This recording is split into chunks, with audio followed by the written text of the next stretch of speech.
మనం వీలైతే ఈ ఫిలిప్పీ పత్రికను అంతటిని కూడా ఇలాగా ధ్యానిస్తూ ఒక్కొక్క అధ్యాయంలో ఒక్కొక్క ప్రత్యేకతను మనం తెలుసుకుంటూ ఆధ్యాత్మికంగా బలం పొందుకుంటూ ప్రభు ఇచ్చే సూచనలు మనం తెలుసుకొని మన మార్గాలను సిద్ధపరచుకుందాం. ఫిలిప్పీ రాసిన పత్రిక మొదటి అధ్యాయం 27వ వచనం నుండి 30వ వచనం వరకు ఉన్న సందర్భాన్ని మనం ఇప్పుడు ధ్యానం చేద్దాం. ఈ పత్రిక పౌలు గారు రాయడానికి గల ఉద్దేశం ఏమిటంటే, ఈ పత్రిక రాస్తున్న సమయంలో పౌలు కూడా జైల్లో ఉన్నాడు. అపోస్తలుడైన పౌలు రోమా రాజ్యంలో జైల్లో ఉన్నాడు, రోమా ప్రభుత్వంలో. సో అలా జైల్లో ఉన్న ఆయనకి మనసులో ఒక వేదన ఉండిపోయింది, మనసులో ఒక బాధ ఉండిపోయింది. ఏమిటా బాధ, వేదన అంటే సంఘాన్ని గురించినటువంటి బాధ, సంఘాన్ని గురించినటువంటి ఒక వేదన ఉండిపోయింది. ఫిలిప్పీలో ఉన్న దేవుని సంఘం ఇలాగ మనలాగే ఫిలిప్పీ అనే ప్రాంతంలో ఉన్నటువంటి దేవుని సంఘం చాలా శ్రమల్లో ఉంది.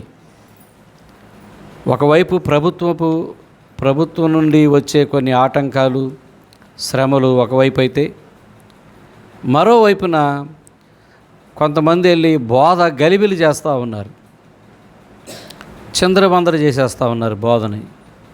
ఒక క్రమ పద్ధతిలో నేర్చుకున్న వాళ్ళకి కన్ఫ్యూజ్ చేసేస్తూ ఉన్నారు. సో అదొక రకమైన ఆటంకం కూడా వాళ్ళ మధ్యలో ఉంది. ముఖ్యంగా పౌలు గారు ప్రభుత్వం నుంచి వచ్చే సంఘానికి పలు రకాలైనటువంటి ఇబ్బందుల గురించి వాళ్ళని ధైర్యపరుస్తూ రాసినటువంటి ఉత్తరం మాట ఇది. ఇప్పుడు మనం ఆలోచిస్తే భారతదేశంలో మనకు కూడా పలు చోట్ల మన రాష్ట్రం అంత ఇబ్బందికరంగా లేకపోయినా కొన్ని రాష్ట్రాలు అయితే చాలా ఇబ్బందులు పడుతూ ఉన్నారు. క్రైస్తవ్యం విషయంలో, సంఘాలు నడిపే విషయంలో, సువార్త చెప్పే విషయంలో, సువార్త కూటాలు పెట్టే విషయంలో సో చాలా ఇబ్బందులు పడుతూనే ఉన్నారు. సో ఇలాగే ఫిలిప్పీలో సంఘం కూడా అలాగే ప్రభుత్వం ద్వారా అనేకమైన ఇబ్బందులు, ఆటంకాలు వస్తూనే ఉన్నాయి. అలాంటి సమయంలో పిల్లలు ఎక్కడ కంగారు పడిపోతారో అని, విశ్వాసులు ఎక్కడ కంగారు పడిపోతారో అని, ఎక్కడ వాళ్ళు చెదిరిపోతారో అని, ఎక్కడ వాళ్ళు ధైర్యం కోల్పోతారో అని అతడు చెరలో ఉండి కూడా, జైల్లో ఉండి కూడా అతని ఆలోచన ఎక్కడుంది? సంఘం మీద ఉంది. అతను కూడా జైలుకి వెళ్ళడానికి కూడా కారణం ఇదే. సువార్త ప్రకటించడం ద్వారానే జైలుకి వెళ్ళాడు. వేరే ఎవరినో చంపో, కొట్టో, దొంగతనం, ఇంకో కేసులు ఇరుక్కొని వెళ్ళా. ఇలాగ దేవుని పరిచర్య విషయంలోనే అతను కూడా జైలుకి వెళ్ళాల్సి వచ్చింది. సో మొత్తానికి ఈ మొదటి అధ్యాయంలో వారికి ఏం చెప్పదలుచుకున్నాడో నేను కొన్ని విషయాలు మీకు చెప్తూ ఉంటాను. వీలైతే మీరు అక్కడ అండర్లైన్ చేసుకోండి. బైబిల్లో 27, 28 ఈ 2 వచనాల్లో మనం చూస్తే, క్రీస్తు సువార్తకు తగినట్లుగా మీరు ఉండాలి అని చెప్తున్నాడు. మీరు ఎలా బ్రతకాలని చెప్తున్నాడు సంఘానికి? సువార్తకు తగినట్లుగా మీరు ఉండాలి. సువార్తకి భిన్నంగా మీరు బ్రతకండి. మీరు ఏది వింటున్నారో దానికి భిన్నంగా జీవించకండి. మీరు ఏ మంచి మాటలు వింటున్నారో ఆ మాటల ప్రకారంగా మంచిగా బ్రతకండి అని చెప్తా ఉన్నాడు. సో అదొకటి. రెండవదిగా మనం చూస్తే అక్కడ అందరూ ఒక్క భావంతోనే ఉండాలి అంటున్నాడు. ఏక మనస్కులై ఉండండి అని చెప్తా ఉన్నాడు. ఒకే భావంతో మీరు అందరూ ఉండాలి. ఎందుకంటే వారి మధ్యలో కొన్ని బోధలు వచ్చేసి గలిబిలి చేసి భేదాభిప్రాయాలు తీసుకొస్తూ ఉన్నారు. సో మీరు అలా ఉండకండి, మీరు కలిసి ఉండండి, ఐక్యతగా ఉండండి, ఒక్క మనసుతో ఉండండి, ధైర్యంగా ఉండండి. ఎవరెవరో ఏదో చెప్తూ ఉంటారు, అవన్నీ పట్టించుకోకండి. మీరందరైతే ఒకే భావంతో సంఘంగా ధైర్యంగా మీరు వచ్చే సమస్యలు మీరు ఎదుర్కోవాలి. మీరు ధైర్యంగా మాట్లాడాలి, మీరు ధైర్యంగా నిలబడాలి. ధైర్యంగా అందరూ కూడా ఒక మాట మీద ఉండి సమాధానం చెప్పేవారుగా ఉండాలి అని చెప్తున్నాడు. ఇక్కడ ఒక్క భావంతో ఉండడం అన్న విషయాన్ని ఇంకాస్త మనం విపులంగా ఆలోచిస్తే ప్రవర్తన కూడా జాగ్రత్తగా చూసుకోండి అని చెప్తున్నాడు. వెలుపట ఉన్న వారి పట్ల మీ ప్రవర్తన కూడా చాలా జాగ్రత్తగా చూసుకోండి. గొడవలు పడొద్దు, విభజనలు వద్దు అని చెప్తున్నాడు. సంఘంలో ఏముండకూడదు? గొడవలు ఉండకూడదు. విభజనలు వచ్చేస్తాయి గొడవలు ఉండడం వలన. సో మీరు సమాధాన పడాలి, ప్రవర్తన చాలా జాగ్రత్తగా చూసుకోండి. ఎందుకంటే మనం సువార్త వలన దేవుని నమ్ముకున్నాం కనుక సువార్తకు తగినట్లుగా బ్రతకాలి. దేవుని పిల్లలు అని పిలువబడుతున్నాం కాబట్టి ఆ నామానికి తగినట్లుగా మనం బ్రతకాలి. క్రీస్తు పేరుతో క్రైస్తవులుగా పిలువబడుతున్నాం కనుక క్రీస్తు చూపిన మంచి మార్గాన్ని అవలంబిస్తూ బ్రతకాలని సూచనలు ఇస్తూ ఉన్నాడు. మూడవదిగా మనం చూస్తే ఎదిరించే వారికి మీరు భయపడొద్దని కూడా చెప్పాడు. మిమ్మల్ని కొంతమంది వచ్చి భయపెడతారు, మిమ్మల్ని ఎదిరిస్తారు, బెదరగొడతారు.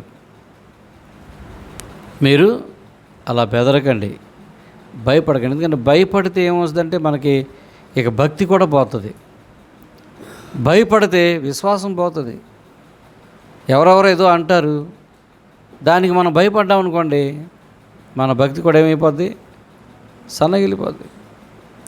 చాలాసార్లు సంఘాల్లో అలాంటి ఒక గొడవల వల్లనే మనుషులు ఒకరికొకరు భయపడి, అధికారానికి భయపడో, ఆస్తికి భయపడో, లేకపోతే పేదోళ్ళు గొప్పవాళ్ళని వివిధ పలు రకాలైనటువంటి వాటి గురించి భయపడో ఏమైపోయారంటే భక్తిలోంచి సన్నగిలిపోయారు, భక్తిలోంచి తొలగిపోయారు. అలా తొలగిపోవడం వలన భక్తిహీనులుగా అయిపోయారు. సో మీరు అలా వెళ్ళకండి, మీరు అలా ఉండకండి, ధైర్యంగా ఉండండి. దేవుడు మీ పక్షంగా ఉంటాడు. న్యాయం చేసేవాడు ఎవరు? దేవుడు. ఇక మనుషులు మనకు న్యాయం చేస్తారని ఎందుకు ఆశపడతాం? మనుషులు మనకి న్యాయం చేసినా చేయకపోయినా మన పక్షంగా ఎవరున్నారంటే న్యాయాధిపతి అయిన దేవుడు ఉన్నాడు. అన్ని విషయాలు ఆయనకు తెలుసు, అందరి మనసు ఆయనకి తెలుసు, అన్నీ ఆయన చూస్తూ ఉంటాడు, వింటూ ఉంటాడు. కాబట్టి ఆయనకి మనం చెప్పుకొని ధైర్యంగా ఉండాలి. ఆ రోజుల్లో ఏంటంటే రోమా సామ్రాజ్యంలో ఈ ఫిలిప్పీ సంఘం మీద చాలామంది వచ్చి బెదరు కొడతా ఉండేవాళ్ళు. మీరు ఇలాగా కాళ్ళు ఎరగకూడదు, వెళ్ళకూడదు, ఏదో చెప్తారు. అలాగే చాలా ఇబ్బందులు వాళ్ళు అనుభవించారు. ఈ విషయాలన్నీ తెలుసుకున్న పౌలు జైల్లో ఉండి, అయ్యో నేను చూస్తే ఇక్కడ ఉండిపోయాను, వాళ్ళు చూస్తే అంత బెదిరిపోతున్నారేమో, వాళ్ళ పరిస్థితి ఎలాగుందో ఏంటో, వాళ్ళకి ఎవరు ధైర్యం చెప్తారు? చూడండి, కొన్నిసార్లు సంఘంలో ఉన్నవాళ్ళే ఒకరికొకరు ధైర్యం చెప్పినా సరిపోదు ఆ ధైర్యం, అవునా? ఎవరన్నా ఒకరు పెద్దోళ్ళు వచ్చి చెప్తే కానీ కాస్త ధైర్యంగా ఉంటారు.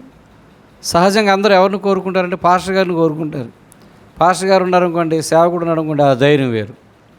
లేదా సంస్థ నాయకులు ఉన్నారనుకోండి, పెద్దవాళ్ళు, బిషప్పులు లాంటి వాళ్ళు ఉంటే ఆ ధైర్యం వేరు. మన ధైర్యం కొన్నిసార్లు మన తోటి విశ్వాసికి అది బలం చేకూర్చకపోవచ్చు. కాబట్టి పౌలు ఏమన్నాడంటే, నేను మిమ్మల్ని దగ్గరగా ఉండి మీకు అలాగే నేనేమీ చెప్పలేను, మిమ్మల్ని బలపరచలేను, అందుకే ఈ ఉత్తరం ద్వారా మీకు నేను పంపిస్తున్నాను, మీరు ధైర్యంగా ఉండాలి, మీరు ప్రతి విషయానికి మీరు భయానికి గురి కావద్దు. దేవుడు మనకు ఎలాంటి ఆత్మనిచ్చాడు? మనం ఒంటరిగా ఉండకూడదని ధైర్యపు ఆత్మనిచ్చాడంట. చూసారా, మనకు పెరికితనం గల ఆత్మను ఆయన మనకు ఇవ్వలేదు, ఆయన మనకు ధైర్యపు ఆత్మనిచ్చాడు. ఎలాంటి కొన్ని సమస్యలు వచ్చినప్పుడు పౌలు వాళ్ళకి ధైర్యాన్ని చెప్తూ ఏం మాట్లాడుతున్నాడు ఇక్కడ? మీరు 29వ వచనం చదవండి. ఏలైనగా మీరు నా యందు చూచినట్టు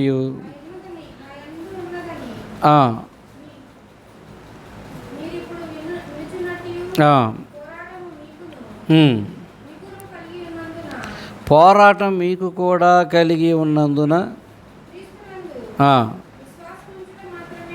క్రీస్తునందు కేవలం విశ్వాసం ఉంచడం మాత్రమే కాక ఆయన పక్షముగా శ్రమపడుటయు. అది ఆ ముక్క వదలకుండా తగిలించాలి. ఆయన పక్షముగా శ్రమపడుటయు మీకు అనుగ్రహించబడెను. అంటే ఏం చెప్తున్నాడు? మనం విశ్వాసముంచిన విశ్వాసులుగానే కాదు, మనకి క్రీస్తు పక్షంగా శ్రమలు కూడా వస్తాయి అని సంఘాన్ని బలపరుస్తున్నాడు. నన్ను చూశారుగా, నేనేం చేశానని నన్ను జైల్లో పెట్టారు, నాకు వచ్చిందిగా శ్రమ, మీకు కూడా వస్తుంది, ధైర్యంగా ఉండండి. శ్రమ వచ్చినప్పుడు ఇదేదో మనకేదో కొత్తగా ఏదో వచ్చేసిందని మీరు కంగారు పడమాకండి, భయపడమాకండి. మీరేదో తప్పు చేస్తే వచ్చింది కాదు అది, మీరు విశ్వాసం ఉంచిన దేవుని బట్టి మీకు వచ్చింది. కొన్నిసార్లు అనవసరంగా పాపం క్రైస్తవులు ప్రార్థన పరులు నిందలు పడుతూ ఉంటారు, అనవసరమైన అవమానాలు వస్తూ ఉంటాయి. ఉత్తిపుణ్యాన్ని కొంతమందిని చూసి వెళ్ళేవులే పెద్ద ప్రార్థన అంటారు, లేకపోతే చేసేవులే పెద్ద ప్రార్థన అంటారు. రకరకాలైనగా రావచ్చు. ఒక ఇంట్లో దేవుడిని నమ్ముకుంటే మిగిలిన వాళ్ళకి నచ్చకపోవచ్చు. కొంతమంది హింస పెట్టి ఉండొచ్చు. మా ఇంట్లో నాకు ఆ అనుభవం ఉంది, సంవత్సరం పాటు మా అమ్మ మా నాన్న మాతో మాట్లాడలేదు. నేను సేవకు వచ్చానని మా అమ్మ మా నాన్న నాతో సంవత్సరం పాటు మాట్లాడలేదు. నేను బయటకు వచ్చేసానని, ఒక సంస్థలోంచి బయటకు వచ్చేసాను. ఎక్కడికో వెళ్ళాడు పాస్టర్ అన్నాడు, బయటికి వెళ్ళిపోతున్నాడని. అలా ఇలాంటి కొన్ని వస్తాయి. ఇంకా రకరకాలుగా రావచ్చు మీకు. ఏది స్వతహాగా మనం చేసుకునే దాన్ని బట్టి కాదు, యేసు ప్రభువారిని బట్టి, విశ్వాసం ఉంచడాన్ని బట్టి వచ్చే శ్రమలు రావచ్చు. కాబట్టి ఏమన్నాడంటే, అలాంటివి వస్తాయి, మీరు దాని గురించి ఏమి ఇబ్బంది పడమాకండి. చివరి మాట చదువు ఒకసారి, చాలా చక్కటి మాట రాశాడు ఆయన. శ్రమ పడుట కూడా మనకి ఆయన పక్షంగా మనకది అనుగ్రహించబడెను. శ్రమ ఆయన పక్షంగా మనకి, ఆయన పక్షంగా శ్రమ, అది అనవసరం మనం కొని తెచ్చుకున్నది కావు. ఆయన పక్షంగా శ్రమ అనుగ్రహించబడెను. నిజంగా మాకు సేవకులుగా మాకు ఇలాంటి ఎన్ని ఉంటాయో, ఎన్నిసార్లు మాకు అవమానాలు వస్తాయి తెలుసా, ఎన్నిసార్లు అనవసరంగా నిందలు మోస్తూ ఉంటాం, ఎన్నిసార్లు ఆలు నోట్లు ఈ నోట్లు తిట్లు తిట్టించుకుంటూ ఉంటాం. ఏ ఉండదు, ఊరికినే అనేటివే మాట. ఎందుకంటే మేము తిరిగి మాట్లాడంగా, గొడవ పడంగా, తిరిగి బూత్ మాటలు మాట్లాడలేం కదా, గట్టిగా అరిసి కేకలేయలేం కదా. ఎందుకంటే మీరు నలుగురు చెప్పేవాళ్ళం, మరి మేము ఎలా ఉండాలి, మాదిరిగా ఉండాలిగా. మేము కూడా అలా ప్రవర్తిస్తే వారు వీడు చెప్తాడే కానీ ఏమీ ఆచరించరంటారు.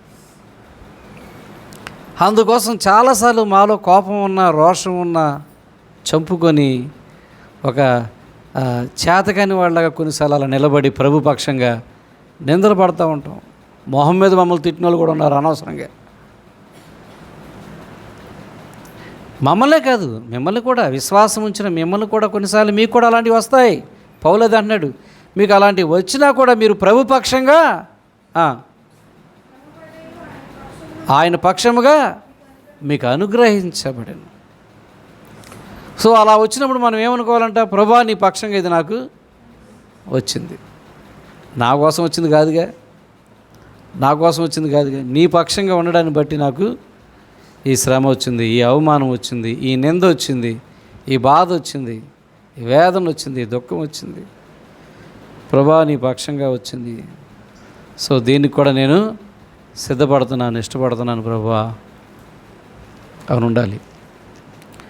30వ వచనంలో చూస్తే మనం ఇంకేం చెప్తున్నాడంటే, తన సాక్ష్యాన్ని కూడా చెప్పుకుంటున్నాడు చూడండి. నాలో మీరు చూచిన ఈ పోరాటం, 30వ వచనం, 30వ వచనం, క్రీస్తునందు విశ్వాసం ఉంచుట మాత్రమే కాక శ్రమ పడుటయు. 30:29 ఒకటేనా? ఓకే ఓకే, మరి 29 చదవాలి, మంచిది. సరే, పౌలు కూడా ఏం చెప్తున్నాడంటే, నేను కూడా శ్రమ పడుతున్నాను కదా. ఎక్కడుండి రాస్తున్నాడు ఈ ఉత్తరం? జైల్లో ఉండి రాస్తున్నాడు. సో నన్ను చూసి మీరు ధైర్యం తెచ్చుకోండి. నేనేం చేశానని నన్ను వేశారు జైల్లో? నేనేం చేయలే. ఎందుకు వేశారో మీకు తెలుసు కదా. సో మీకు కూడా అలాంటివి వచ్చినప్పుడు మీరు ధైర్యంగా ఉండండి. ప్రభు పక్షంగా మనకి వచ్చినాయి, ప్రభు కొరకు మనకు వచ్చినాయి కాబట్టి ఇంకా మనం ధైర్యంగా ఉండాలి అని చెప్తున్నాడు. ఒక మాట మీకు జ్ఞాపకం చేస్తాం. మత్తయి సువార్త 5వ అధ్యాయం 11వ వచనంలో చాలా అద్భుతమైన మాట అది శ్రమ పడేవారికి, నిందలు అవమానాలు పడేవారికి చాలా ఊరటనిచ్చే మాట అది ప్రభుపక్షంగా. నా నిమిత్తము జనులు మిమ్మును నిందించి హింసించి మీ మీద అబద్ధముగా చెడ్డ మాటలెల్లా పలుకున్నప్పుడు మీరు ధన్యులు. అర్థమైందా? నా నామమున మీ మీద నిందలు అవమానాలు చెడ్డ మాటలు పలికినప్పుడల్లా మీరు ఊరుకోమాకండి, తిరగబడండి అన్నట్లా. అది నా పేరు మీదుగా మీకు వచ్చినాయి కాబట్టి, నా నామమున వచ్చినాయి కాబట్టి మీరు ధన్యులవుతారు అన్నాడు ఆయన. కాబట్టి ఆ గొప్ప ధన్యత కొరకైనా మనం ఏం చేయాలి? వాటిని ఓర్చుకోవాలి, వాటిని సహించాలి, వాటిని భరించాలి. అప్పుడే ఆ ధన్యకరమైన జీవితంలోకి మనం వెళతాం. మరి ఏ రకంగా మనల్ని ఆయన ధన్యులు చేస్తాడో తెలియదు. ఆయన కొరకు పడ్డందుకు ఆ బాధ లేకపోతే అవమానం నింద ఏ రకంగా మనల్ని ధన్యులు చేస్తాడో తెలియదు. తాత్కాలికంగా అది మన కళ్ళ ముందు కనపడదు.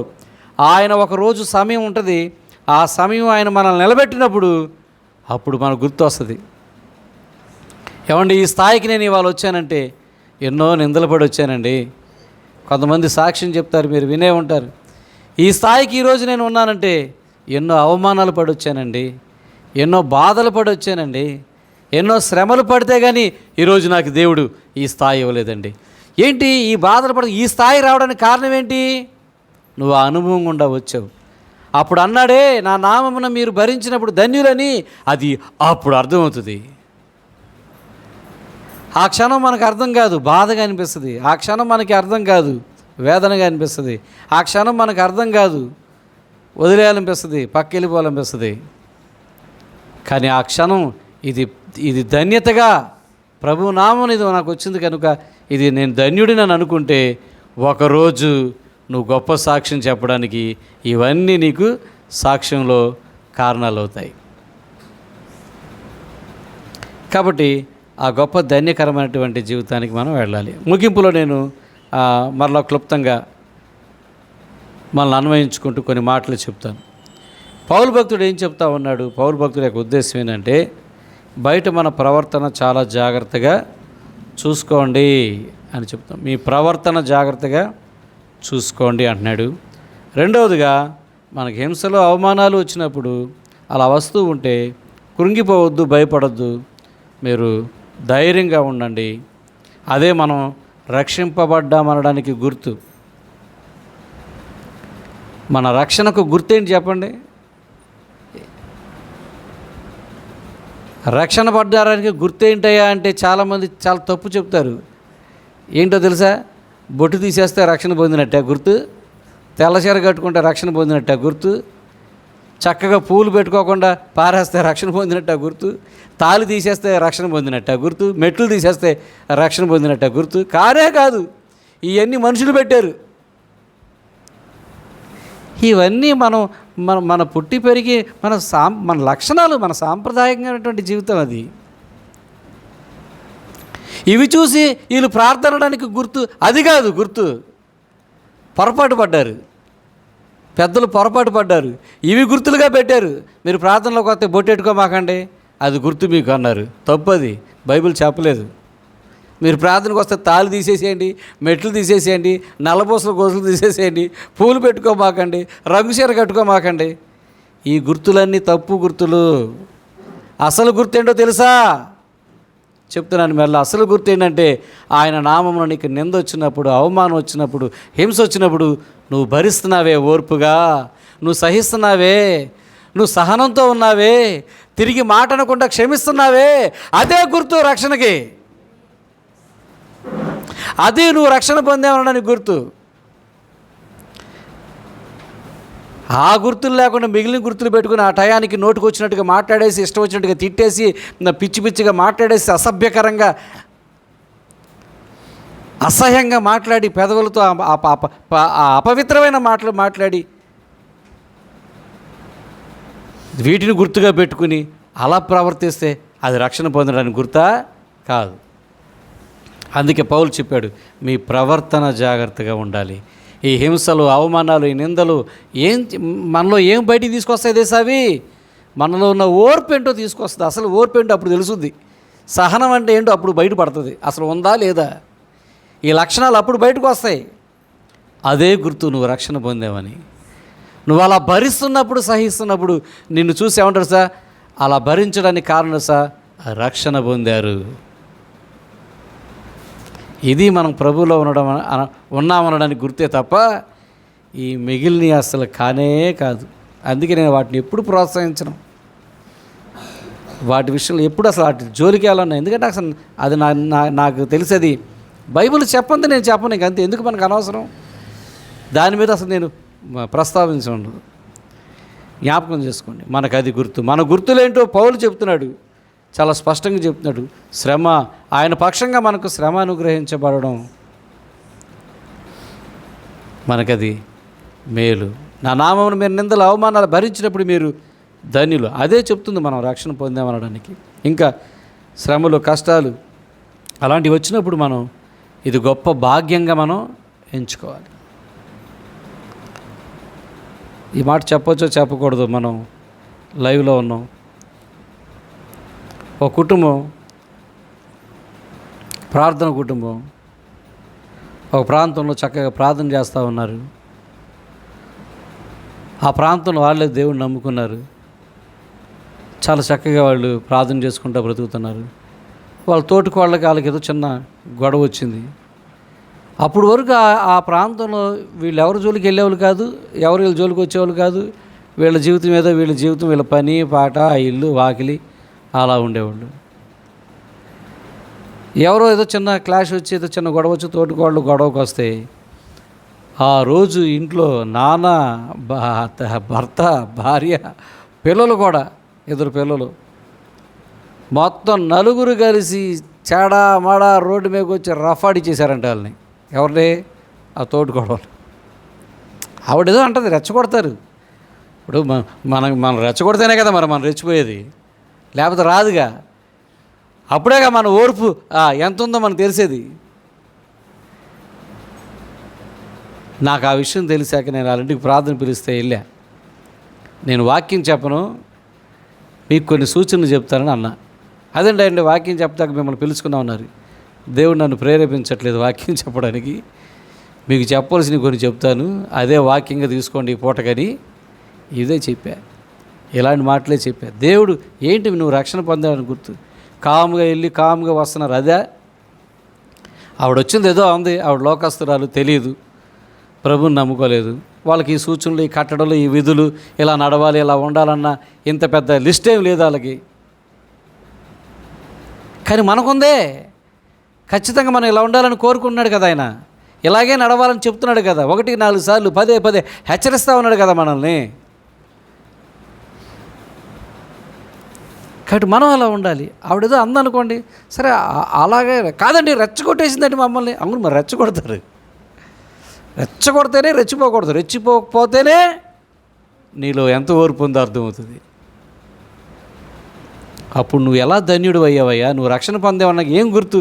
ఇప్పుడు అందరూ ఏమనుకున్నారు? అమ్మాయికి ఇప్పటి వరకు ఈ పేటలో చాలా రక్షణ పొందారని మంచి వాళ్ళు అనుకున్నారు. ఇప్పుడు ఏమనుకుంటారు ఈ రోజు నుంచి?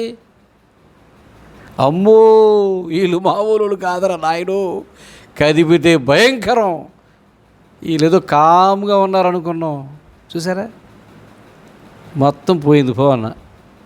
నీ కష్టమంతా పోయింది పో.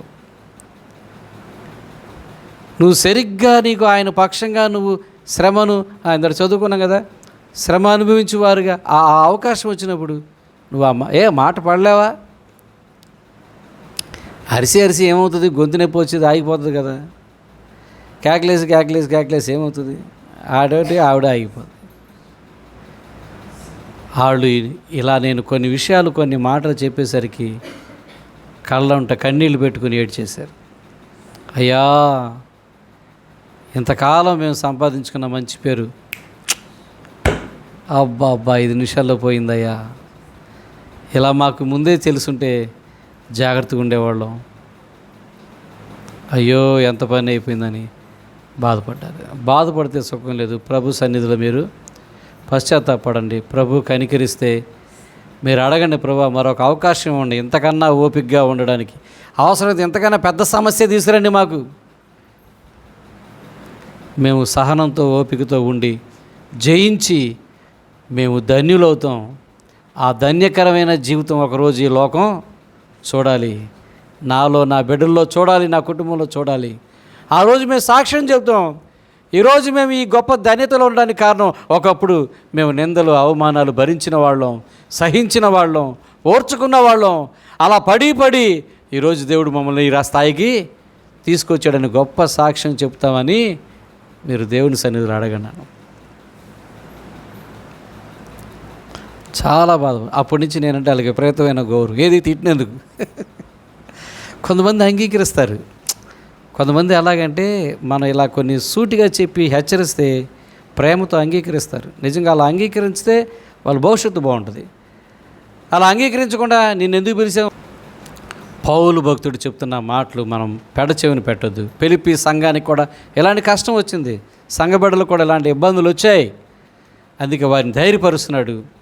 ఎలాగంటే మీరు సువార్తకు తగినట్లుగా ఉండండి, సంశయాలు గొడవలు వద్దు, మీరు ఏకభావంతో ఏక మనసుకులై ఉండండి, ప్రతి సమస్యను ధైర్యంగా మీరు ఎదుర్కోండి.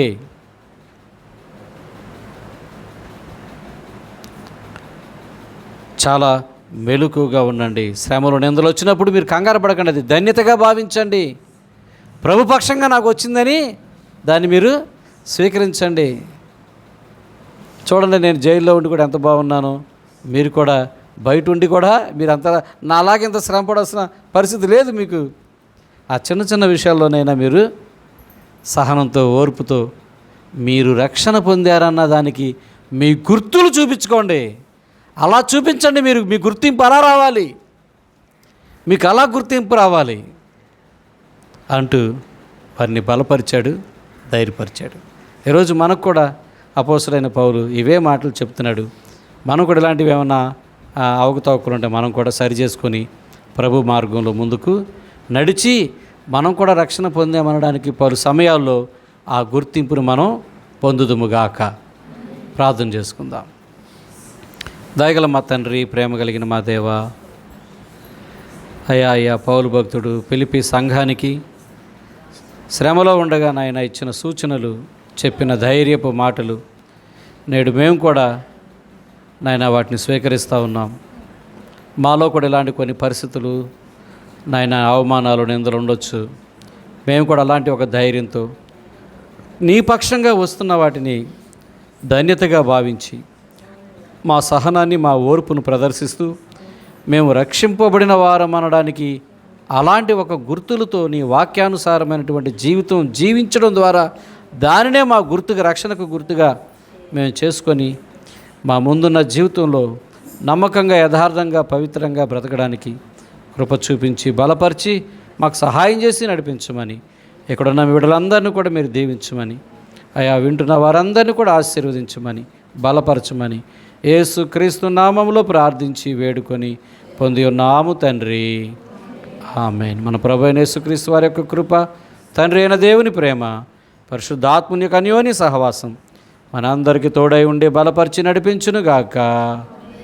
ఆమేన్. ఆమేన్. మీ అందరికీ వందనాలు.